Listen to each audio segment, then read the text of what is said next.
Hi, welcome back to Centennial Roots Homestead. I'm Kristen, and today we are going to pick up with a medicinal herbal recipe. We harvested purple dead nettle here a few weeks ago, and it has dried.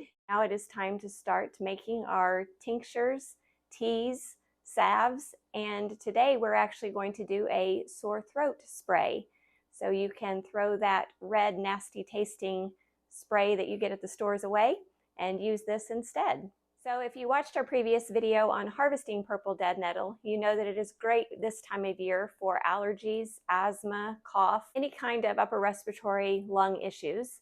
And so we are going to show you how to do a tincture, a tea, or that lovely throat spray. The first thing, the easiest thing to do is after that purple dead nettle dries, which I have here, then what I did was you take a jar, fill it 2/3 of the way with the dried purple dead nettle, and then added vodka to cover.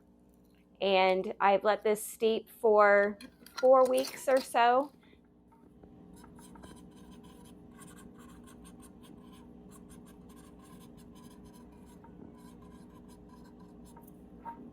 When I think about it, I go in, I turn it upside down, keep it saturated, and then it's ready to use in about 4 weeks.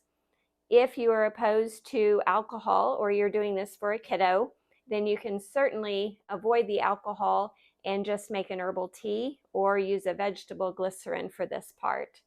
So the tincture, if you're going to continue with it after it has steeped for 4 weeks, what you're going to do to make the throat spray is simply add 2 tablespoons of this tincture to a jar. And then you're going to add 2 tablespoons of raw honey. You can use the Manuka honey. You can just use a local raw honey. Again, if you're opposed to honey in your recipe for some reason, vegetable glycerin works fine. So I'm going to add 2 tablespoons of raw honey to my throat spray.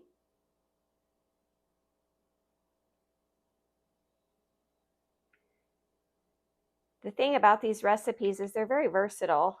You can kind of make them however you need to.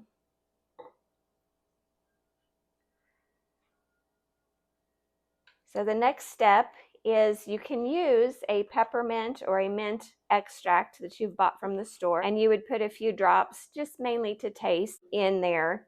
What I like to do is actually go out and harvest my own mint from the herb garden. This is a mint that's been a homestead mint for years and years. And so it's very hardy, very minty. And so you can just add this in and let it steep until you're ready to use that throat spray. And then you would want to put in a spray bottle for that. So for purposes of today, I can show you just with the peppermint extract. You're just going to want to put as much as you like. And I just usually do a couple of drops like that, big drops, maybe half a teaspoon, I would say. And then you'll mix that up. Honey sometimes is a little difficult to want to mix in. If you need to warm it up a bit, you certainly can. And for purposes of the video, I put it in a jar so you could see it, but you get a little bottle. We use colloidal silver some here at the house, which is also a good antimicrobial.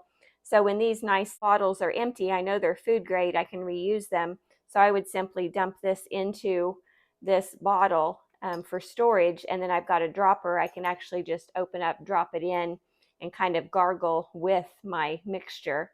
The other thing is you can buy glass bottles about this size with the spray pump on them, and you can use that just to spray the back of your throat like you would that nasty red spray. So that's the way to do the throat spray with the tincture. Now, if you're doing it with a tea, avoiding the alcohol, then I would heat up my cup or my mug of water, and I can add 2 to 3 tablespoons of the purple dead nettle. And at this point, I would go ahead and add my mint leaves, again, however many I wanted. You can kind of tear them up, get them a little bit juicier, easier to infuse. The other thing that I'm trying this year, which is kind of fun, is I've discovered that there is what's called ginger mint.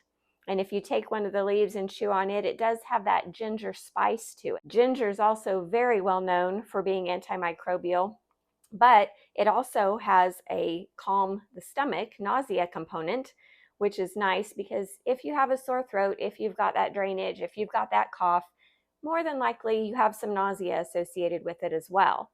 I've got ginger mint out in the herb garden as well.